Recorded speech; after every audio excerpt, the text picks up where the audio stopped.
everyone, welcome to our channel Knowledge of Friends. Subscribe to our channel and click the bell icon for the latest update. आज हम manager economics की class करने वाले हैं, जो कि क्लास आपका फर्स्ट है. आज हम मैनेजर इकोनॉमिक्स की क्लास स्टार्ट करेंगे. And because we had completed the data warehouse and data mining in the last classes, so we'll start with the new subject, which is your managerial economics, and this is we'll start with unit 1.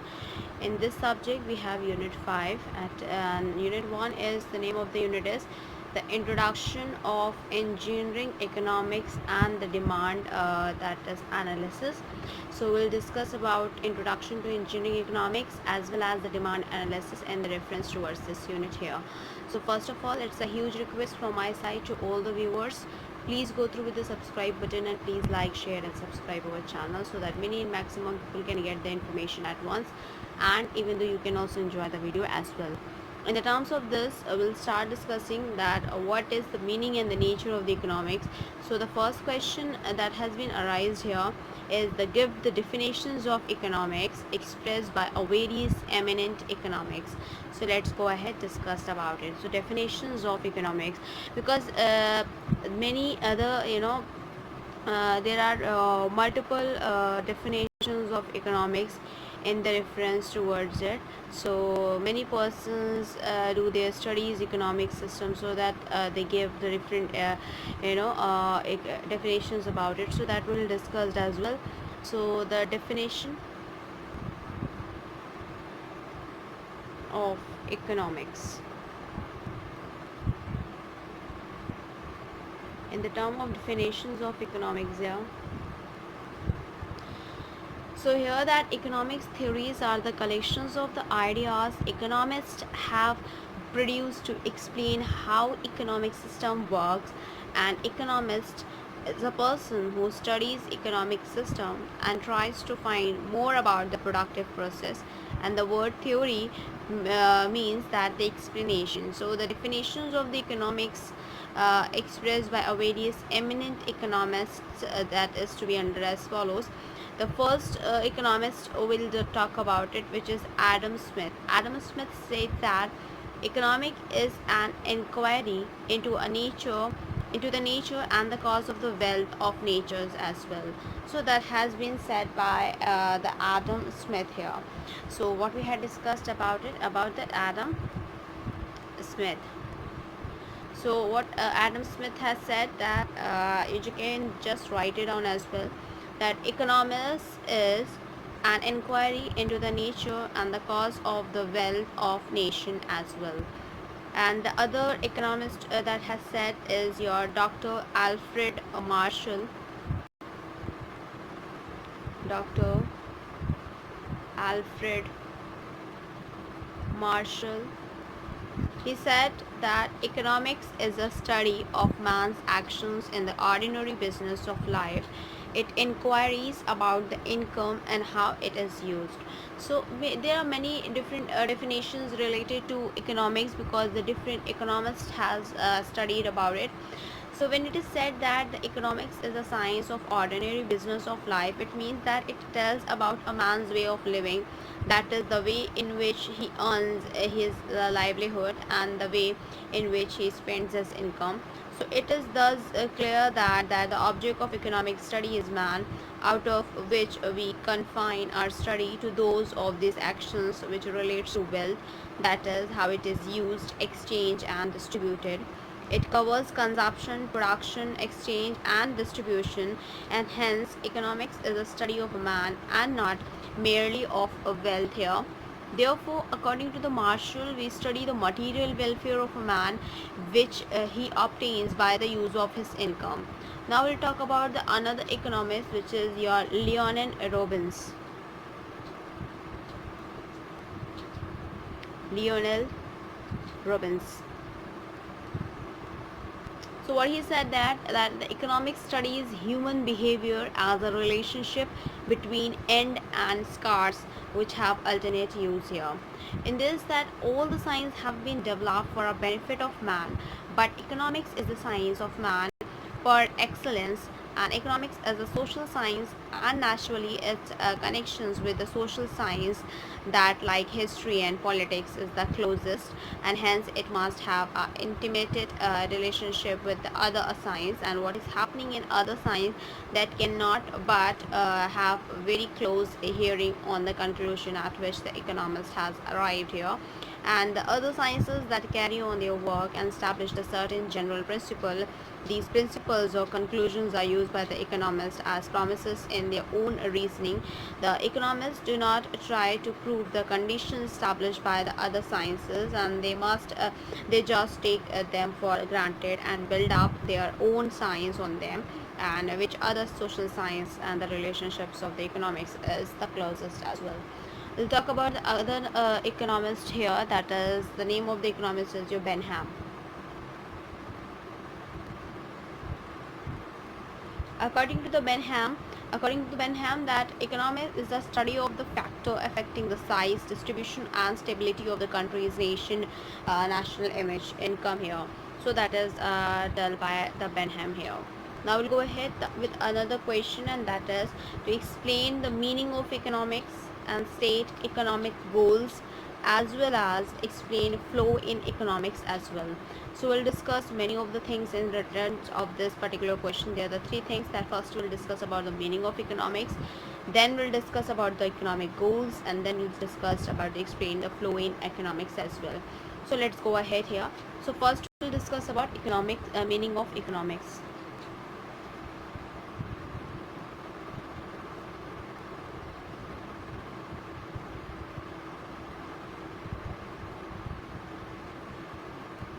So in the term of meaning of economics here, that economics is the science that deals with the production and that consumption of goods and services, and the distributions and rendering of these for human welfare.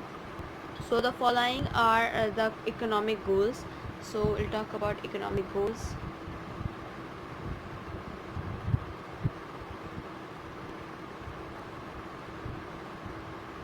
So in the term of economic goals here, that is, the following are the economic goals we have. The first we have is your high level of employment. But before that, we have a prior stability, efficiency, equitability, distributions of income. So first we'll go ahead with efficiency. The second is your a high level of employment.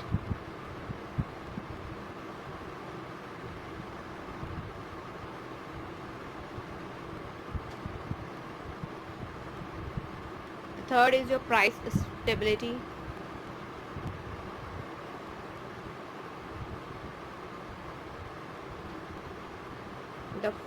Then of course we have a fourth one, and that is your growth. And the fifth one we have an equitable distribution of income.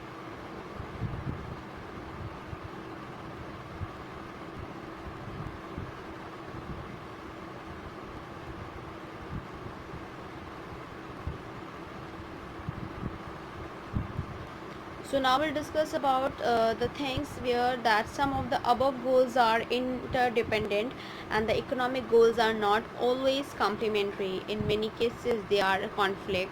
For example, any move to have a significant reductions in unemployment will lead to an increase in inflations as well. Now we'll discuss about the flow in economy.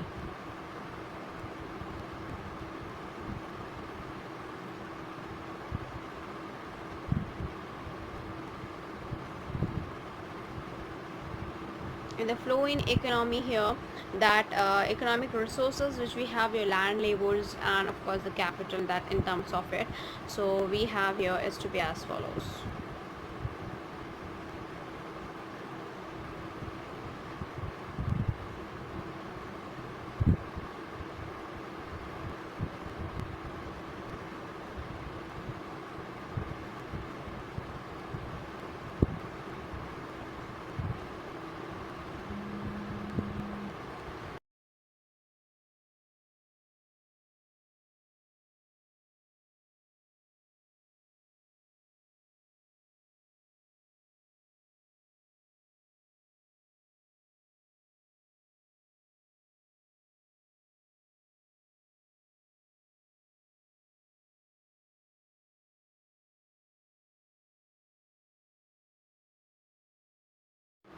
so that it continues as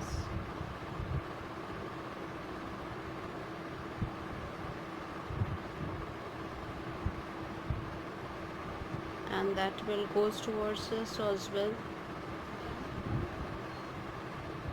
So in the same cases here we'll talk about it, and that is in the same here we have your business. In the from business to the household. So when it goes from business to the household, that is your consumer goods and services.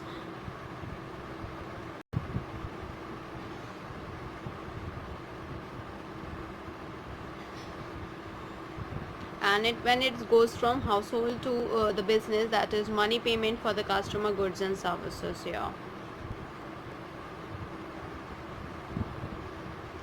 In talking about the business, there were the two things that provide the goods and services to the consumer and use resource input provided by the household.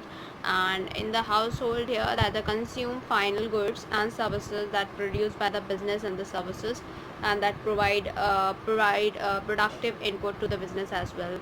When from the business to the household, that the money payments for the resource, rents, wages, salaries, interest and profit as well. And when it goes from household to business, that the economic resource, land, labor and capital as well. Now this is the flow of goods, services, resource and money payment in a simple economy, where we'll talk about that the household and the business are the two major entities in a simple economy business. And a business organization use of various economic resources like land, labor, capital, which are provided by the household to produce the consumer goods and services which will be used by them. And the business organization that make payment of money to the household for receiving the various resources, where the household in turn make a payment of money to business organization for receiving the consumer goods and services as well. In the same case, this cycle shows the interdependence between the two major entities in a simple economy here. So that comes under in it. And now we'll go ahead with the other question, that is to explain nature and scope of economics. And or they can ask you explain nature of economics as science and art. So we'll go ahead to discuss about it here.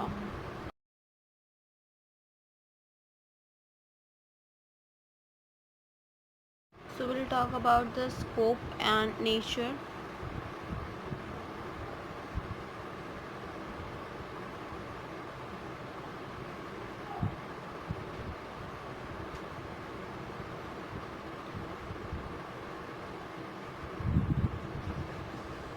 Where in the same case, the scope means that province or field of study. And in discussing the scope of economics, we have to indicate the whether it is a science or art, or an art or a positive science or a normative science. And it also covers the subject matter of economics as well, where in the same case that economics is a science or art or both. And if it is a science, whether it is a positive science and or a normative science or both as well. In the same cases, we'll go ahead to discuss about it, which is the economics as a science or as an art, that we'll have to discuss here. In the same references, that often a questions arises whether economics is a science or an art or both. So we'll talk about economics is a science.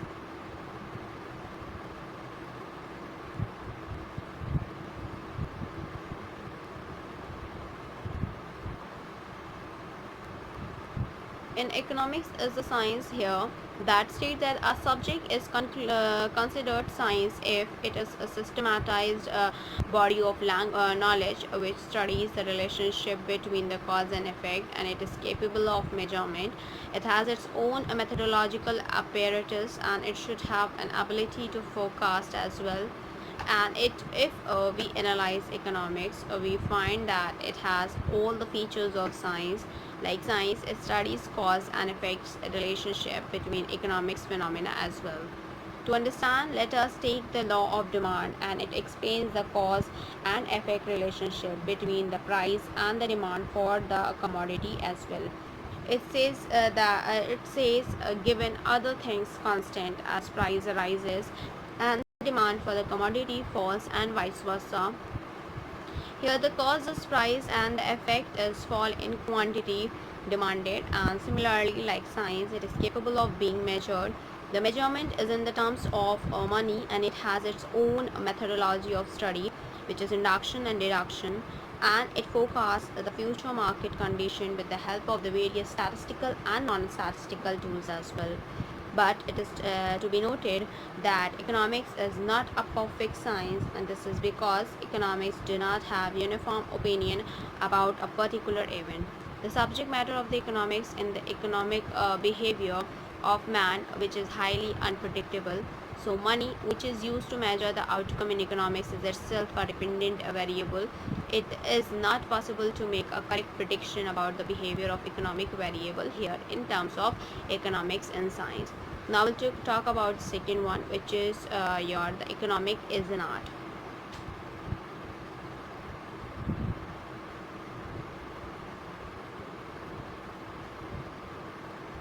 Economic is an art. In economic is an art, that art is nothing but practice of knowledge, whereas science teaches us to know, art teaches us to do as well. And that is to, unlike science, which is the theoretical, and art is practical. So if we analyze economics, we find that it has a feature of an art also. It various branches: consumption, production, public finance, etc., like provide practical solution to the various economic problem. It helps in solving various economic problem which we face in our day-to-day life. Thus, economic is both a science and an art. That is, it is a science in its methodology and art is in its application. Study of unemployment problem, that is a science, but framing suitable policies for reducing the extent of unemployment is an art. So the economic as positive science and economic as normative science, that we'll talk about it here.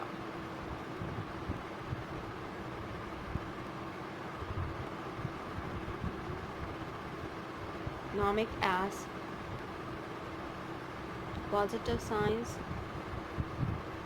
and economics as normative science. So we'll talk first one. This is a positive science.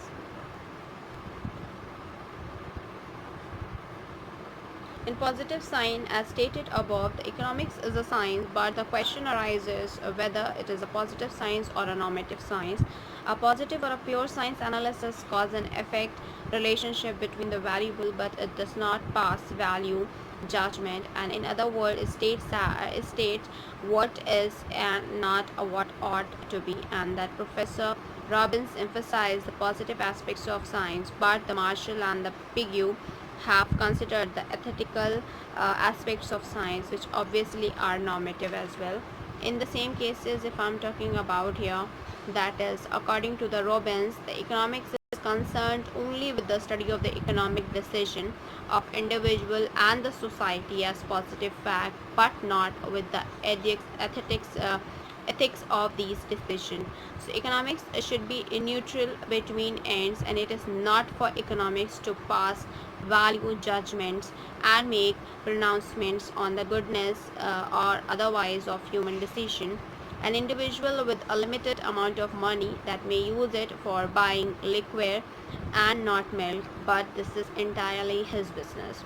A community may use its limited resources for making guns rather than buffer, but it is no concern of the economics to condemn or appreciate this policy as well. Where in the same cases we'll talk about it here, that is that economics here that making the economics only studies the facts and make generalization from them, and it is a pure and a positive science which excludes from its scope and normative aspects of human behavior. And complete neutrality between ends is, and however, neither feasible nor desirable. It is because in many matters the economist has to suggest measures for achieving a certain socially desirable ends. For example, when he suggests the adoptions of certain policies for increasing the employment and raising the rates of the wages, he is making value judgments and or that of the explorations of the labor and that state of the unemployment are bad and steps should be taken to remove them. Similarly, when he states that the limited resource of the economy that should not be used in the way they are being used, and that should be used in a different way, that the choice between ends is wrong and should be altered, etc. So he's making value judgment as well. Now we'll talk about the second one that we have is your normative science.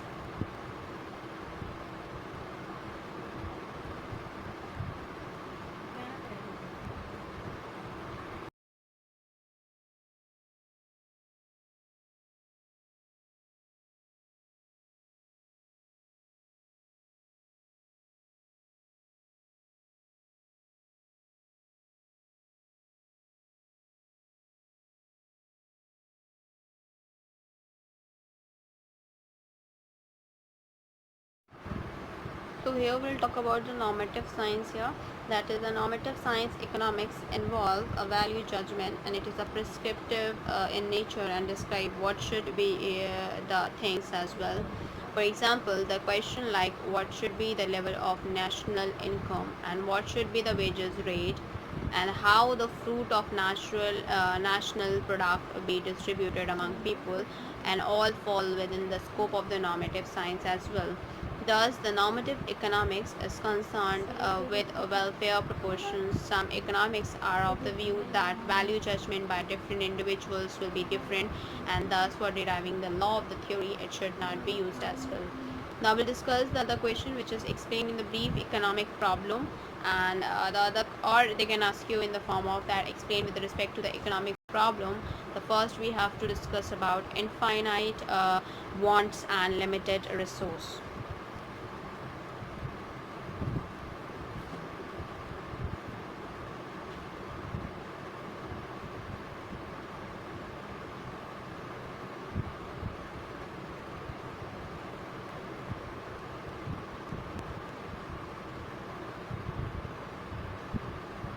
Infinite wants and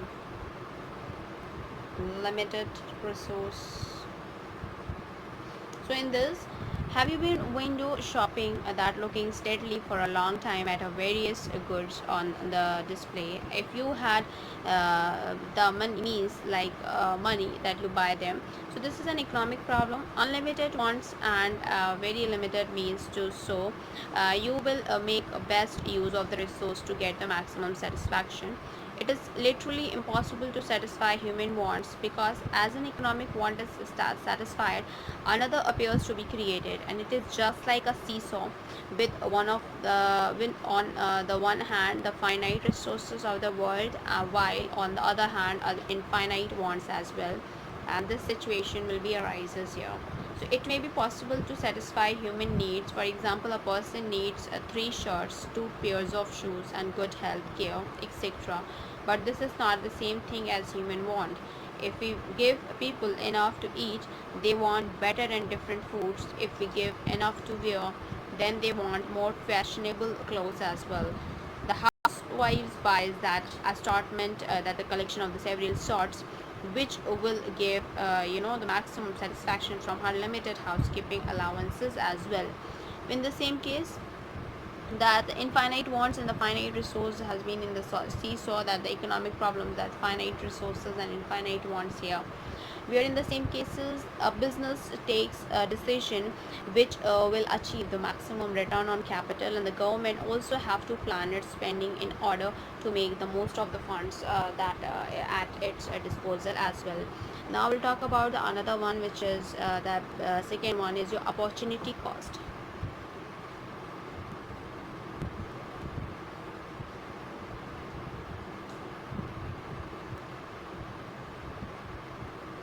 The opportunity cost here, that scarcity makes it sensible to economize, and that is to use the resources in a way that ensure that they yield the greatest possible satisfactions of our wants, and choices that have to be made, and that is some wants must be given priority over the others, and some may be satisfied completely, some only partially, and some perhaps not at all, or at least not for the moment, and these choices involve sacrifices.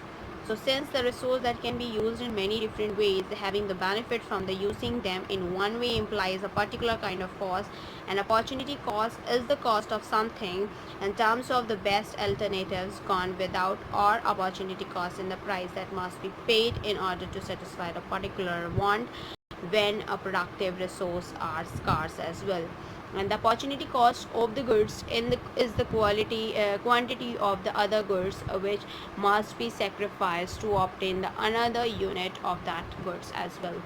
The next we have is the third one, which is your free and scarce good.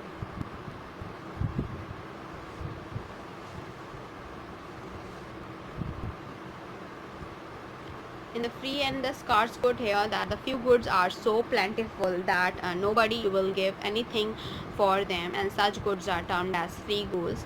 But most goods are scarce and they can be obtained only by some means. With these goods we have to economize, and so they are referred to as economic goods, and they are subject matter of economics, that the study of how people allocate their limited resources to provide their wants as well. In the same cases, the economic problem has been arises, and that would be in the form of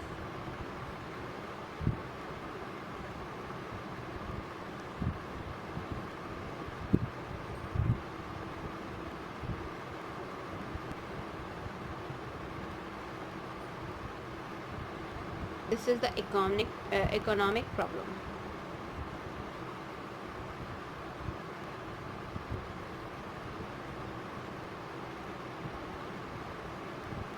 Which is human unsatisfied wants, that is wants which can be satisfied from,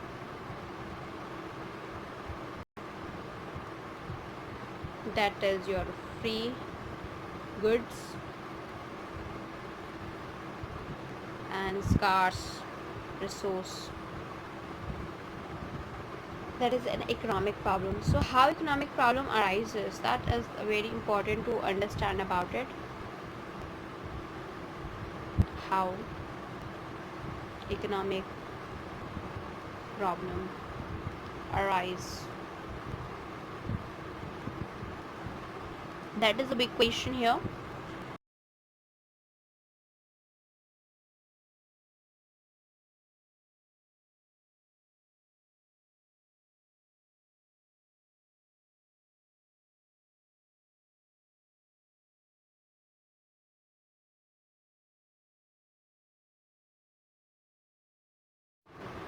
So in the same case, how economic problem arises here, that the secret of the economic problem is well defined by the Robin definition of economics. Like, economics studies human behavior as a relationship between ends and scars which have alternative uses, and this explains how economic problems set up here. So the conditions to arise the economic problems to be are as follows. Like, the first condition is when ends are many or unlimited, or when there is multiplicity of wants. And the second condition is that when the needs are of varying importance or wants are to be different urgency. And the third condition is when the means or the resources are scarce or limited. And the fourth condition is when the scarce means are capable of alternative uses as well. So multiplicity of the ends alone or the scarcity of means alone cannot create an economic problem, nor merely the alternative applicability of the scarce means, but when time and means for the achieving the ends are limited and capable of alternative application, and the end are capable of being distinguished in order of importance, and then the behavior necessary assumes the form of choices, so it has an economic aspect, and there are the circumstances or the conditions in which an economic problem would arises as well. Now we'll discuss about explain methodology of economics.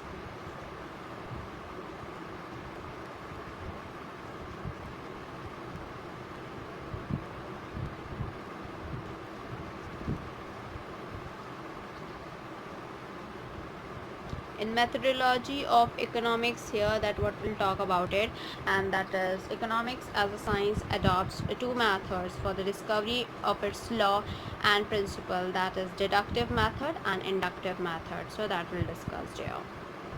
The first is your Deductive method. In the deductive method, there are certain principles that are self-evident or based on the strict observation. Then we carry them down as process of pure reasoning to be consequences that they implicitly contain. And for instance, the traders earn profit in their business is a general statement which is accepted even without verifying it with the trader, and that the deductive method is useful in analyzing complex economic phenomenon and where cause and effects are that inextricably mixed up. And however, the deductive method is useful only if certain assumptions are valid and the traders earn profit if the demand for the commodity is more. And the second we have is your that is inductive method.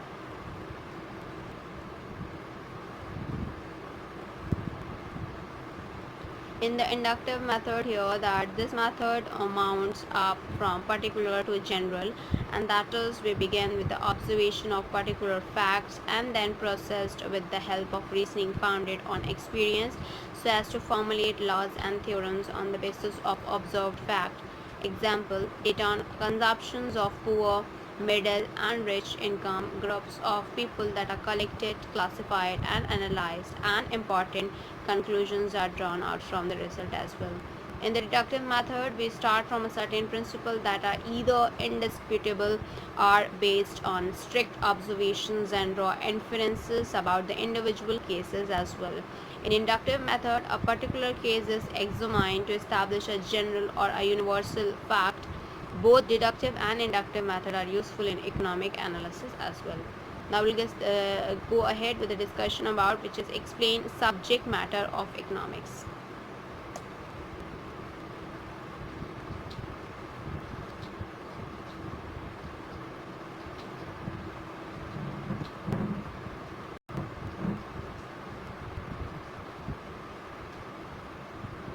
In the subject matter of economics here, that is the economics that can be studied through the two method, which is the traditional approach and a modern approach. So that we'll discuss about it. First is your traditional approach. In traditional approach, that economic is studied under the 5 major divisions, namely the consumption, production, exchange, distribution and a public finance. So that we'll discuss one by one.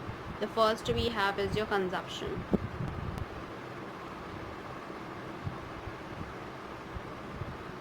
In consumption here, that the satisfaction of human wants through use of the goods and services is called consumption. The second is your production. In the production, that goods that satisfies human wants that are viewed as bundles of utility, and hence production would mean creations of utility or producing or creating things for satisfying human wants. For production, the resources like land, labor, capital and organization that are needed. The third we have your exchange. In exchange, that the goods are produced not only for self-consumption but also for sales, and they are sold to buyers in market, and the process of buying and selling constitutes exchange as well. We'll talk about the fourth one, which is your distribution.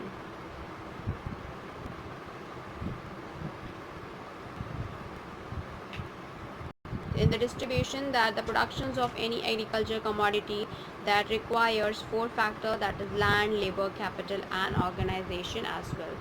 And in the same cases, if I'm talking about here in a detail, that these 4 factors of production, so here we'll go ahead with the distributions here, that these 4 factors of production that are to be rewarded for their services that rendered in the process of production, and the landowner that get a rent, and the labor earn wages, and the capitalist is given with interest, and the entrepreneur is rewarded with profit as well. With the same case, the process of determining the rent, wages and interest and profit, that is called distribution as well. We'll talk about the fifth one, which is your the E1, and that is your the public finance. In public finance, that it studies how the government gets money and how it spends it. Thus, in public finance, we study about the public revenue and public expenditure as well. We'll talk about the second one, that is your modern approach.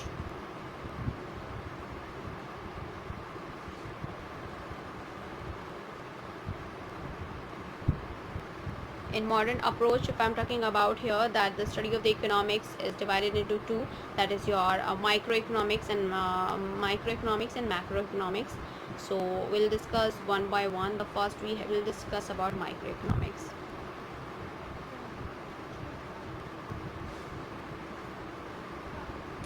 In this analysis, that the economic behavior of any particular decision making unit such as household or a firm. Microeconomics studies the flow of economics resources or the factors of production from the household or resource owners and to the business firms, and flow of goods and services from the business firms to household as well. It studies the behavior of individual decision-making unit with regard to fixations of price and output and its reaction to the changes in demand and supply condition. And hence microeconomics is also called the price theory as well. We'll talk about the second one, which is macroeconomics.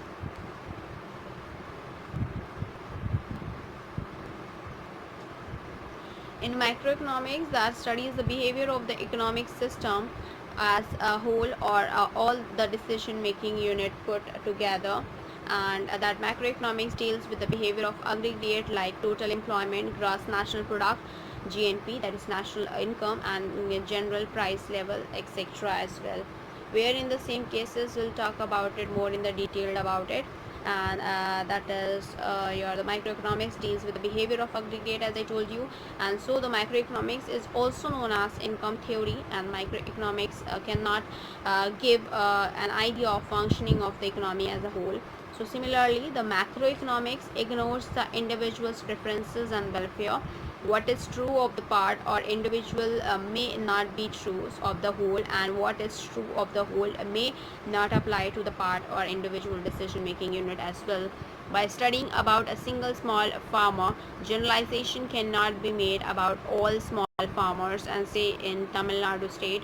So similarly, the general nature of all small farmers in the state need not to be true, and in the case of particular small farmers, and hence the study of the both micro and macro economics is essential to understand the whole system of economic activities as well. Now we'll discuss about the other one, that is what is macroeconomics, as we had discussed about it, and how does it differ from microeconomics, so that we'll have to discuss here.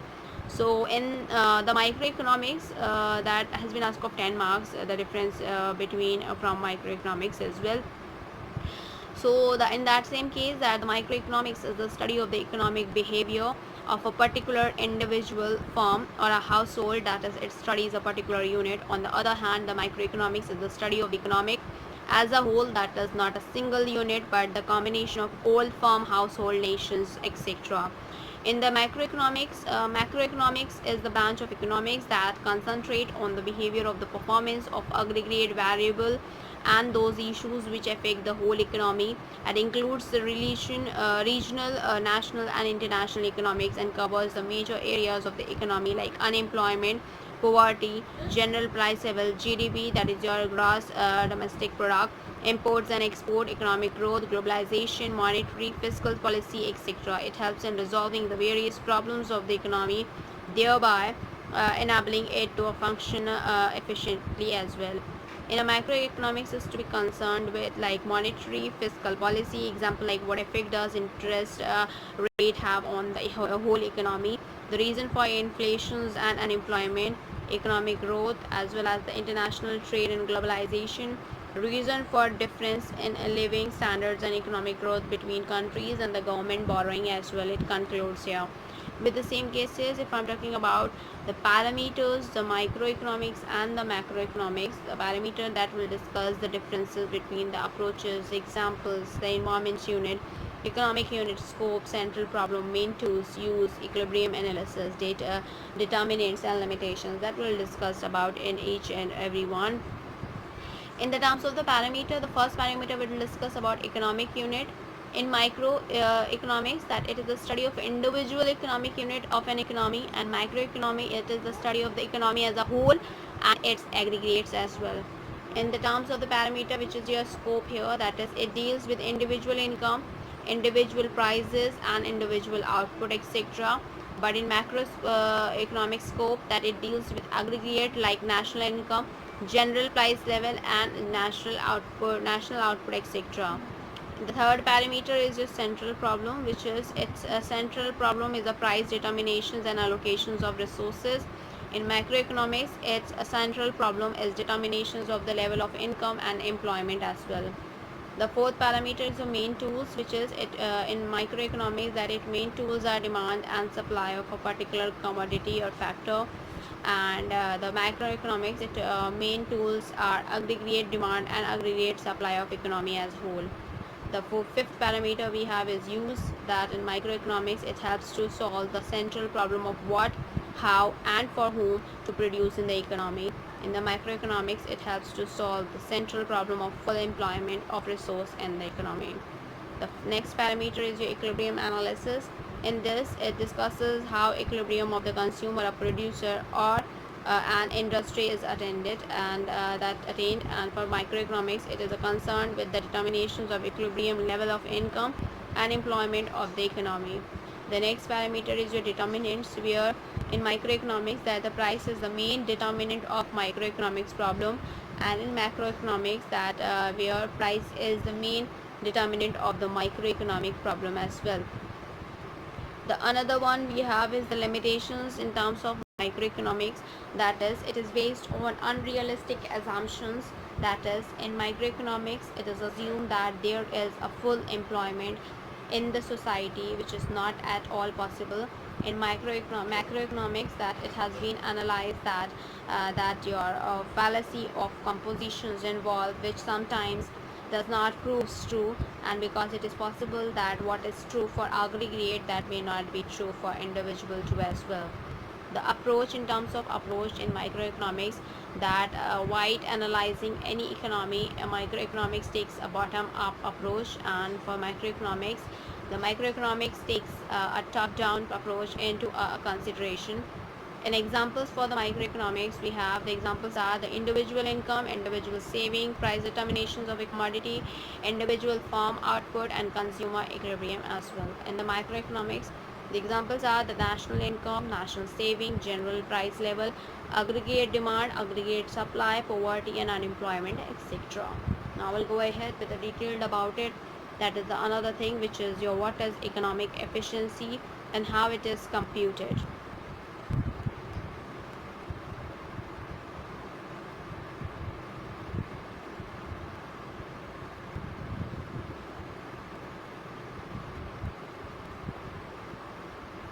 In the term of economic efficiency here, that is economic efficiency is a situation in which nothing can be improved without any other thing being heard, and efficiency is related to a person's individual ability. Economic efficiency implies an economic state in which every resource is optimally allocated to serve each person in the best way while minimizing the waste efficiency as well. Economic efficiency is the ratio of the value of output to the value of input. So that we'll go ahead with the formula as well. Economic efficiency equals to value of output upon value of input.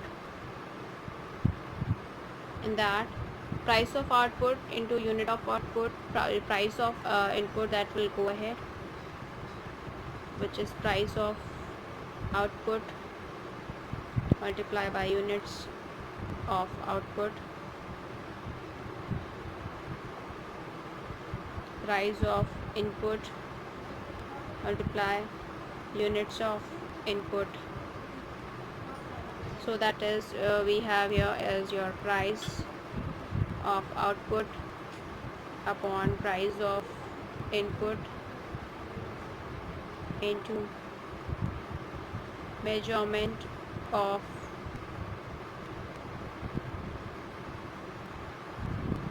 technological efficiency.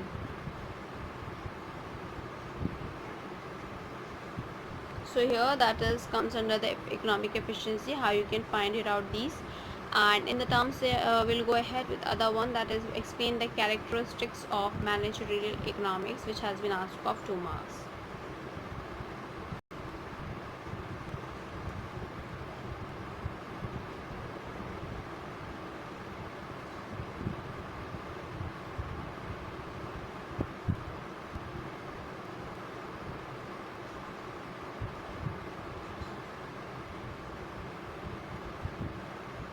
Characteristics of managerial economics here. The first we have is your microeconomics.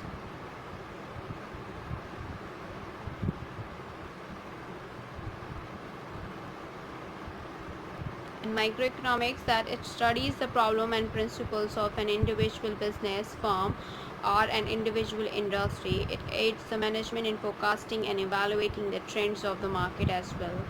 The second is your normative economics.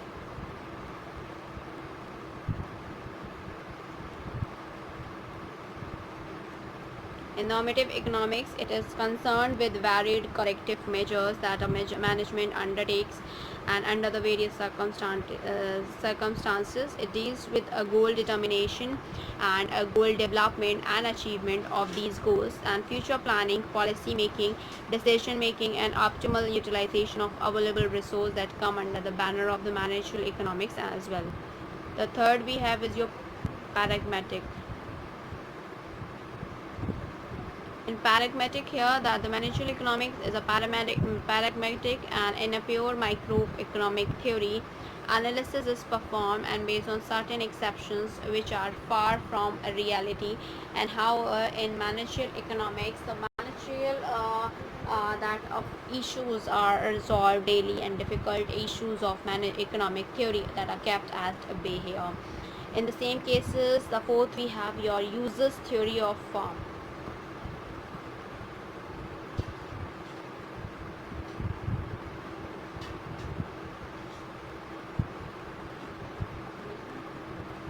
So firm here, that is the user's theory of the firm. The managerial economic employs economic concept of and principle which are known as the theory of firm or economics of the firm, and thus its scopes is narrower than of pure economic theory as well.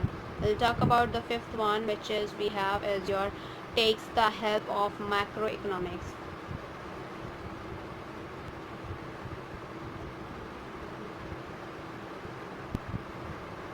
Takes the help of macroeconomics here, that the managerial economics incorporates certain aspects of microeconomics theory, and these are essential to that comprehending the circumstances and the environment that envelop the working conditions of an individual firm or an industry, and knowledge of microeconomic issues such as business cycles, taxation policies, industrial policies of the government, price and distribution policies, wages policies, and anti-monopoly policies, and so on, is integral to the successful functioning of the business enterprises as well. Now we'll go ahead with the other one, that is your sixth one, that what we have to discuss here, and that is your aims at helping the management here. So the next we have is your, that is your sixth one, which is aims at helping the management. In this, that the managerial here, that the managerial economics aims at supporting the management in taking corrective decisions and charting plans and policies for the future as well. Now we'll discuss about the seventh one, which is a scientific art.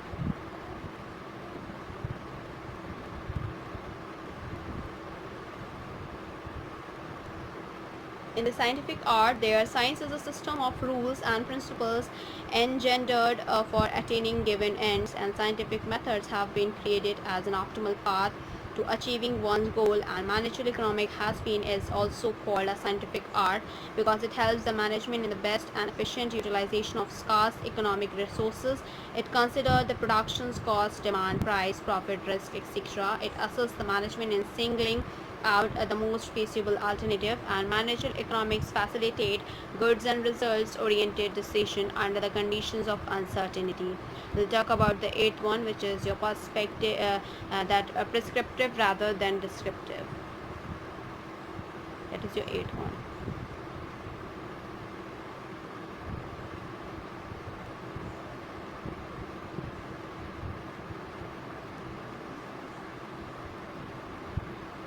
Prescriptive rather than descriptive here, that the managerial economics is a normative and applied discipline. It suggests that the application of economic principles with regard to policy formulation and decision making and future planning. It is not only describes the goals of an organization but also prescribes the means of achieving these goals as well. We'll talk about the another one, which is the relation between the science, engineering and technology and economics.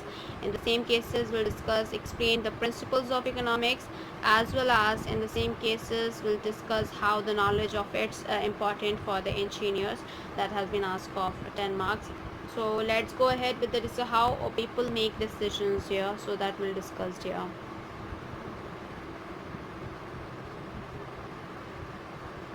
Principles of economics.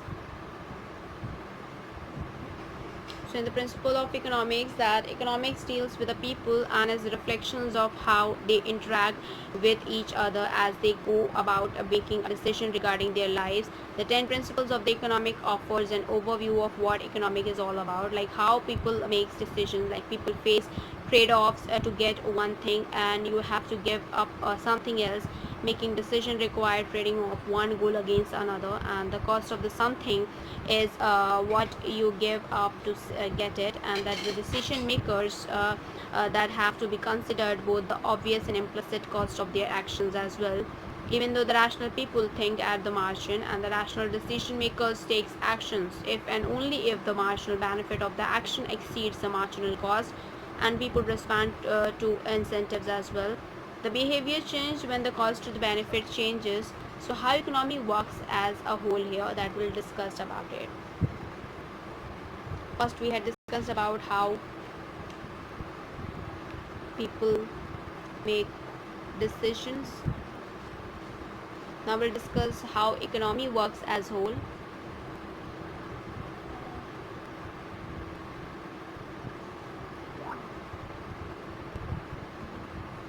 So in the same cases, that the trade can make everyone better off, and the trade that allows each person to specialize in activities he or she does best, and by trading with other people can buy a generate a greater variety of the goods or services. And markets are usually a good and way to organize economic activity, like household and firms that interact in market economics as if they are guided by an invisible hand, and that leads to the market in allocate resource efficiently, and that the opposite of this economic activity that is organized by a central planner with the government as well. We'll talk about another one, that is in the terms that the government that can sometime improve a market outcome, where when a market fails to allocate the resources efficiently, and the government that can change the outcome through public policy, like example is your regulation against the monopolies and pollutions as well. Now we'll talk about how people interact.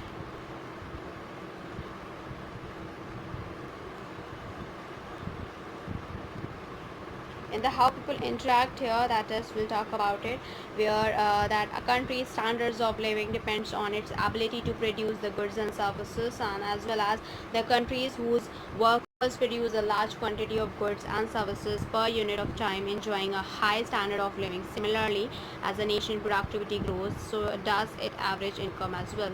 And the prices rise when the government prints too much money, so that is when a government creates large quantities of the nation's money, so the value of the money falls, and as a result price increases, requiring more of the same money to buy goods and services. And the other we have is the society faces a short-run trade-off between the inflations and unemployment, so that reducing the inflations often cause a temporary rise in the unemployment. The trade-off is crucial for understanding the short-run effects of the changes in taxes and the government spending on the monetary money as a policy as well. We'll go ahead with other one, that is your principles of economic and engineering. Principles of economics for engineers. So in this same cases, and in engineering, many decisions which have to be taken concerned cost quite as much as performances. For the better decision interest, depreciations and profit that should be also considered when deciding about purchasing a production facility. In all human activities that is related to the wealth and meant to be satisfied human wants directly or indirectly, that are called economic activities, and these are the subject matters of economics as well. Where in the same case, says that economics is a science as well as an art. It shows the relationship between the cause and effect involved in various economic phenomena, which is the functions of science, and it also prescribes certain rules and guidelines for the maximizations of material prosperity, which is the function of art here. In the same case, the engineering economy is discipline concerned with the systematic evaluation of the costs and benefits of proposed technical and business projects and ventures. There is a saying like the engineers does for 1 rupee what others do for 2 here. So that has been mentioned here. So now we'll go ahead and we'll end up with here only, and we'll continue with the next coming classes. So first of all, it's a huge request from my side to all the viewers, please go through with the subscribe button and please like, share and subscribe our channel, so that many and maximum people can get the information at once, and even though you can also enjoy the video as well. In the term of the economics, we have to cover up the name of the subject is humanitarian economics, and that the code of that subject is RAS 501. The unit 1, which is your introductions and engineering economics and demand analysis, where we had completed the meaning and nature of economics, relation between the science, engineering, technology and economics, meaning of demand, determinants of demand, shifts in demand, law of demand, price elasticity of the demand and the types we have to discuss in the next coming class, income elasticity, cross price elasticity, as well as determinants of elasticity, uses and importance of elasticity, that we have to cover up in the next coming classes. In the unit 2, we have to cover up the concept of supply, where the law of supply, factor affecting supply, elasticity of supply, demand forecasting, that is introduction, meaning and forecasting, methods or techniques of the demand forecasting, criteria for the good demand, forecasting demand, and demand forecasting for a new product as well. In unit 3, which is a cost analysis, we have to discuss about it, which is introduction, types of cost, cost output relationship, cost function, cost output relationship, and as well as in a short run, and a cost output relationship in a long run, and short run and long run, break even analysis and production functions, law of variable proportions, law of return, economic of scale, internal and external. In unit 4, we have to cover up the market structure, which is the marketing structure, perfect competition, imperfect competition, monopoly, oligopoly and duopoly, solvent features of the price determinations and the various market conditions.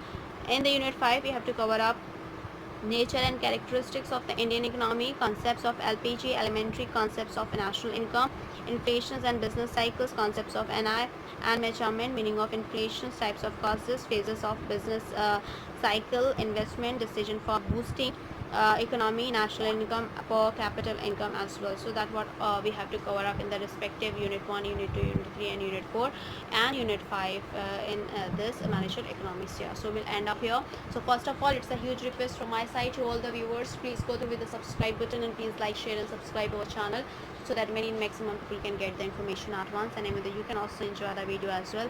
Other than managerial economics, we are doing the reasoning, which we had covered up the verbal reasoning, and we are doing non-verbal reasoning, and we are going to start with quantitative aptitude, and we are doing computer graphics as well, and DBMS, that is a database management system as well.